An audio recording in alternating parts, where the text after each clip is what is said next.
வனாந்திரத்தில் ஆறுகளை வாதில் வழிகளை உண்டாக்குற தேவன், அவர் தம் வசனத்தை அனுப்பி அழிக்கொலிக்கு குணமாக்குற தேவன் நம் தேவன். இந்த பெதஸ்தா குளத்தாண்டில் இருக்கிற மனுஷன் அவர் விரும்புகிறான்னு கேட்டால் விரும்புகிறேன்னு சொல்கிறத விட்டுட்டு தெரியல அவனுக்கு இயேசுதான். அவன் சரித்திரத்தையே சொல்லுகிறான், வரலாறு சொல்லுகிறான், பெதஸ்தா குளத்தினுடைய வரலாறு சொல்லுகிறான். 12 ஆண்டுகளுக்கு ஒரு முறை தேவதூதன் வருவான், கலக்குவான். முதல்ல இறங்குறவன் தான் சுகமடைவான். எனக்கு தூக்கி விடும் ஆள் இல்லை, இறக்கி விடும் ஆள் இல்லை, நான் சுகமாக முடியாது. எழுந்து படுக்கை எடுத்துக்கொண்டு நட. படுக்கை மாற்றி அமைக்கப்படுகிறது இயேசுவின் வார்த்தையால். எந்த மனுஷனும் இதை சரி செய்ய முடியாது, எந்த புனிதனும் இதை சரி செய்ய முடியாது. படுக்கை பிரச்சனை கர்த்தர் தீர்த்து வைக்கிறார். அது தாம்பரிய வாழ்க்கை பிரச்சனை மட்டும் இல்லை, தனிமையின் பிரச்சனை மட்டுமல்ல. படுக்கையின் மீது படுத்து கொண்டு சில பேர் அழுது கொண்டே ஜெபிக்கிறார்கள். மனக்லேசம் அதிகமாக வேறு என்ன செய்ய முடியும்? நான் அப்படியெல்லாம் ஜெபித்திருக்கிறேன் என் தகப்பனுக்காக, எங்கள் குடும்பத்துக்காக. அந்த காலத்தில் நான் ஜெபித்த ஜெபம் கர்த்தர் அதை கேட்டு பல நன்மைகளை செய்திருக்கிறார். இவ்வளோ அளவுக்குலாம் நாலேஜ் அப்போ கிடையாது கர்த்தருக்குள்ளே. படுக்கையில் படுக்கிற பொழுது தாரையாக கண்ணீர் வரும், ஜெபிப்போம், அவ்வளோதான் தெரியும். ஒருவேளை நீங்கள் அப்படிப்பட்ட சூழ்நிலை இருக்கலாம். உங்கள் படுக்கையில் விடுகிற கண்ணீரை கர்த்தர் துணித்தில் வைத்திருக்கிறார். இனி உங்கள் படுக்கை இன்பமாக இருக்கும், அழாது நீங்கள் படிப்பீங்க. படுக்கையில் தான் சில பேர் அழ முடியும், வேறு எங்கேயும் அழ முடியாது, நேரம் இல்லை, எல்லோரும் இருப்பாங்க. படுக்கையே சும்மா கண்ணீரும் கம்பளையுமாக இருக்கும். இந்த படுக்கை இன்று படுக்கை பிரச்சனை இயேசுவின் நாமத்தில் தீர்த்து வைக்கப்படுகிறது. விரும்பணும், என்ன விரும்பணும்? நம்ம நிலை மாறணும்னு விரும்பணும். வைராக்கியம், இருமாப்பு, கசப்பு, காழ்ப்புணர்ச்சி, பழிவாங்குறேனோ, மறக்க முடியாது சுபாவைக்கில்லைங்க, முந்தினவை மறக்காது இருக்கிற சுபாவங்க, இதையெல்லாம் நம்ம கட்டி போட்டு விட்டுரும். நம்ம ஜெயத்தோடு வாழ முடியாது. இந்த மாலை வேலைகளில் நீங்கள் வந்தது எதற்கு? உங்களை பரிசுத்தப்படுத்தி கொள்ள வந்திருக்கிறீங்க. பரிசுத்தவானா வந்திருக்கலாம், திரும்பி போகல நீதிமானாக போக வேண்டாம். ஜபத்துக்கு வந்தவங்க, நான் மாற்றிக்கொள்ளுகிறேன் ஆண்டவரே, என் எண்ணத்தை மாற்றிக்கொள்ளுகிறேன், என் எண்ணத்தை மாற்றிக்கொள்ள. எல்லாம் பல பகுதிகளை நம்ம இன்றைக்கி தியானித்து கொண்டு இருக்கிறோம். சுகமாக விரும்புகிறாயா? விரும்புகிறேன். ஏதேன் தோட்டத்தில் சுகவீனத்துக்கு இடமே இல்லை. கர்த்தருடைய திட்டத்தில் சுகவீனத்துக்கு இடமே இல்லை. சுகவீனம் எப்படி வருகிறது உங்களுக்கு தெரியாது இல்லை. திருவிருந்து எடுக்கிற இடத்துல கூட நம்மளுக்கு சுகவீனம் வந்துடும். ஏன்? 1 கொரிந்தியர் 11 வாசிக்கிறோம், தன்னைத்தானே சோதிக்காமல் திருவிருந்து எடுக்கிறது. அதனாலே அநேகர் பலவீனப்பட்டிருக்கிறாங்க, மரணத்துக்குள்ள கர்த்தருக்குள்ளே நித்திரை அடைந்திருக்கிறாங்க. வேதம் திருவிருந்து செத்தவங்களாம் இருக்கிறான். தேவாலயத்துக்கு செத்து போன ஜனங்களாக இருக்கிறாங்க. தேவனுடைய ஊழியக்கார இடத்துல ஐக்கியமாக இருந்தவங்க மறைத்து போனவங்களாக இருக்கிறாங்க. ஏன்? எல்லாரும் மறிக்கிறாங்க, இல்லைன்னு சொல்லலை. ஆனால் இது என்னாகும் 16 வாசிக்கிறோம், கோராகு, அபிராம், தத்தான், இவங்களாம் பூமி பிளந்து 250 பிரபலங்களுடைய சொத்து சுதந்திரம்லாம் சேர்ந்து போயிடுச்சு. அபிஷேகம் பண்ணப்பட்டிருக்கும் விரோதமான சிந்தை வைத்திருந்தாலும் சரி, சொற்களை பயன்படுத்தினாலும் சரி, எதிர்த்து நின்றாலும் சரி, நீங்கள் மட்டும் போவதில்லை, உங்களுக்குரிய உடைமைகளும் சேர்ந்து எழுந்து விடுவீங்க. இது தேவனுடைய வார்த்தையின் அடிப்படையில் சொல்லுகிறேன். அதுக்கு தான் இதிலெல்லாம் நம்ம சுகமாகணும். இதுவரை ஏதாவது ஊழியரை குறித்து கசப்பு இருக்கலாம், ஏதாவது ஊழியங்களை குறித்தும் கசப்பு இருக்கலாம். அவங்க இப்படி பண்ணுறாங்க, அப்படி பண்ணுறாங்க, வேதம் இப்படி சொல்கிறதெல்லாம் நம்ம சொல்லியிருக்கலாம். இனியெல்லாம் வேணாம், எஜமானர் பார்த்து கொள்வார், நமக்கு அந்த வேலை வேணாம். அது ஆரோக்கியமான சிந்தை இல்லை. நம்ம கொண்டு போய் நிர்மூலப்படுத்திடும். நம்மளை சுயாதீனமாக விடுதலையோடு நம்ம ஆராதிக்க முடியாது. பலதரப்பட்ட சிக்கலை போய் சிக்கிக்கொள்வோம். இந்த மாலை வேலையில் கர்த்தர் உங்களுக்கு மத்தியில் அசைவாடி கொண்டு இருக்கிறார். உங்கள் இருதயம் கலங்காதிருப்பதா, உங்க கூட ஆசீர்வதிக்க போகிறார். காலையிலிருந்து நம்ம தியானித்து கொண்டிருக்கிறோம். விரும்புகிற என்னிடத்தில் கேள். சாலமோன் விரும்பினா அந்த விருப்பத்துக்குள்ளே நிறைய விஷயம் கர்த்தர் கட்டளையிட்டார், இல்லை நம்ம பார்க்குறோம். ஆனால் அதில் இருக்கிற ரகசியம், சாலமோன் ஜெபத்தின் ரகசியங்கள் யூடியூப்பில் இருக்கும், போய் பாருங்கள். 5 வீடியோக்களாக இருக்கும், ப்ளேலிஸ்ட்டில் இருக்கும். சேனல் சப்ஸ்கிரைப் பண்ணாதவங்க பண்ணுங்கள், உங்களுக்கு நோட்டிஃபிகேஷன் வரும்.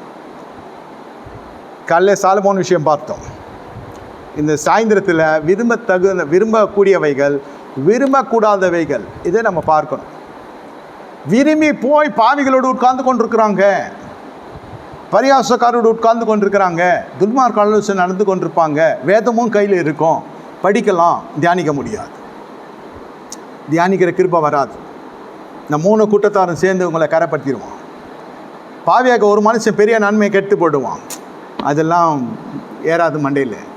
மாறுபாடில் சென்றுவிட்டு விலகி ரசித்து கொள்ளணும், தெரியாது. அந்த ஸ்திரீனுடைய வீட்டுக்கு போகாத, பேதையான வாலிபனை பார்த்து சொல்கிறார், அந்த பெண்ணோட வீட்டுக்கு போகாத, சந்து முனைகளை நீ போகிற, இரவு வேலையில் நீ போகிற, புருஷன் இல்லாதவ சொல்கிறா, புருஷன் வெளியூருக்கு போயிருக்கான், வா முழுவதும் இன்பமாக இருக்கலாம்.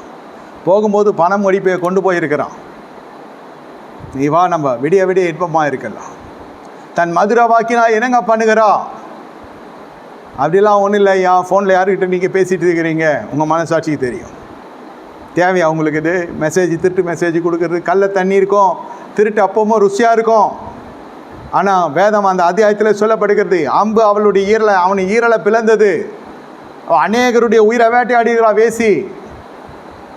வேசித்தனம் வாழ்க்கையில் வருகிற பொழுது மரண வாசம் உள்ளே வந்துடும். அதுதான் சில பேர் தற்கொலை பண்ணிக்க போகிறான். பாவத்தின் உச்சகட்டம், பாவத்தின் சம்பளம் மரணம் இல்லையா? இதெல்லாம் எக்ஸ்ட்ரீமாக போயிடும், சொன்னால் கேட்காது. இது கர்த்தருடைய வார்த்தை செவி கொடுத்தல் இருக்காது. ஆனால் ஆலயத்துக்கு வரலாம், போகலாம், ஆலயத்தை சுற்றி சுற்றி வரலாம், ஆசிரியப்பு கூட வரேன், எங்கே வேணால் அவங்க பார்த்தீங்கன்னா அவங்களுடைய வாழ்க்கை ஊழியத்துக்கு கூட ஒத்தாசை செய்யலாம், பொருளாதார ரீதியிலும் செய்யலாம், எல்லாம் செய்யலாம். ஆனால் சத்தியத்துக்குள்ளே கீழ்ப்படிய மாட்டாங்க. இந்த பலவீனம் தாக்கி கொண்டே இருக்கும்.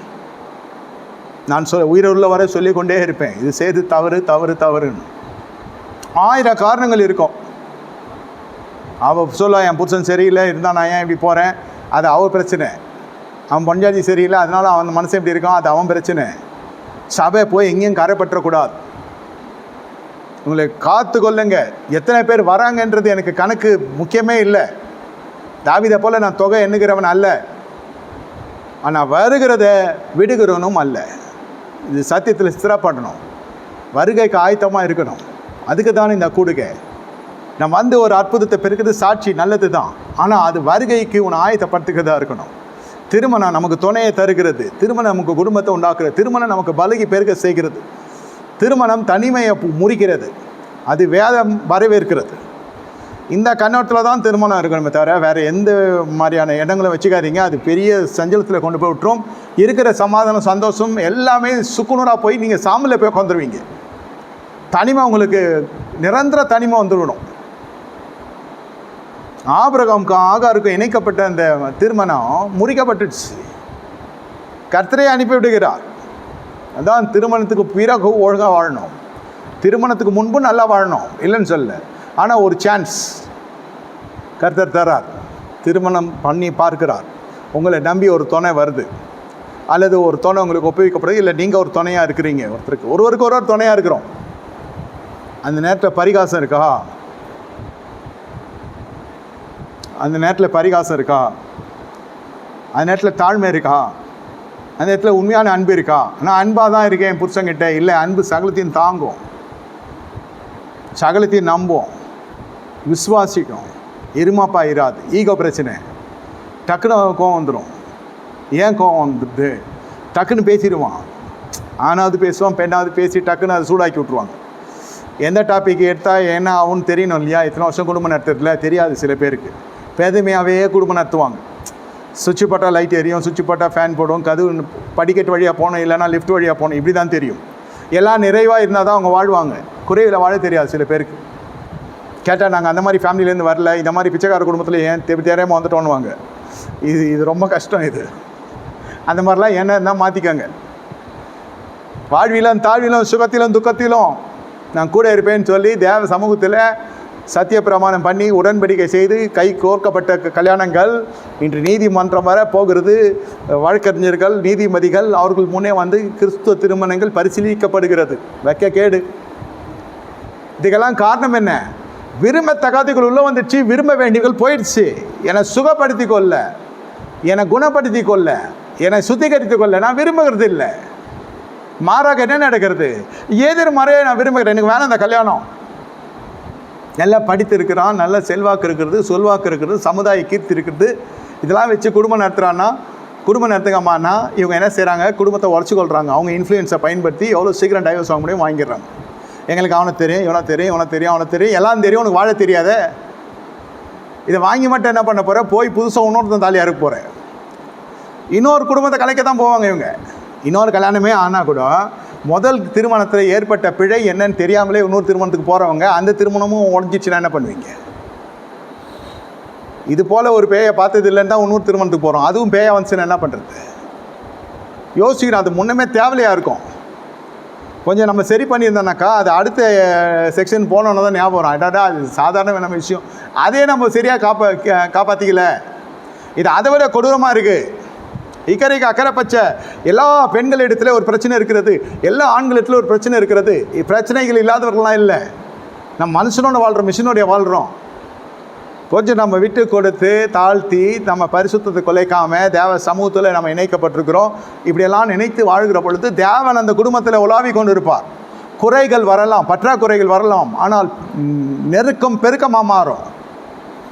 நான் சொல்கிறதெல்லாம் பெருகி நிறைந்து வழிந்து விளைஞ்சு நிற்கிற விளைநிலங்கள் பாழாய்ப்பன வனந்திரமாக போகிறது, பாலைவனமாக போகிறது. சோலைவனமாக இருக்கிற குடும்பம்லாம் பாலைவனமாக போகுது. காரணம் என்ன? அதுக்கு பல காரணம் சொல்லுவாங்க. அந்த பெண் சரியில்லைன்னுவாங்க, பெண் சொல்லுவாங்க, மனைவிமார் சொல்லுவாங்க, அந்த சகோதரி சொல்லும் இந்த ஐயா சரியில்லை, என் புருஷன் சரியில்லைன்னு மனைவி சொல்ல, மனைவி சரியில்லை புருஷன் சொல்ல, அவங்க பெற்றோர் சொல்ல, இவங்க பெற்றோர் சொல்ல, எல்லாம் கூட்டு உட்காந்து பேசி அந்த திருமணத்தை நிர்மூலப்படுத்தி உடச்சிருவாங்க. எத்தனை பேர் சேர்ந்து உடச்சிருக்காங்க ஒரு திருமணத்தை? நல்ல குடும்பம், நல்லா வாழ்ந்துருவீங்க. வருகைக்கு காத்து கொண்டிருக்கிற சபை இதிலெல்லாம் காத்துக்கொள்ளணும். சரி, நீங்கள் காத்துக்கொள்ள, இந்த மாதிரி பண்ணாதீங்க, நாங்கள் பண்ணல ஐயா, இந்த மாதிரி பண்ணுறவங்களோட அசோசியேஷன் டிஸ்கனெக்ட் பண்ணிவிடுங்க.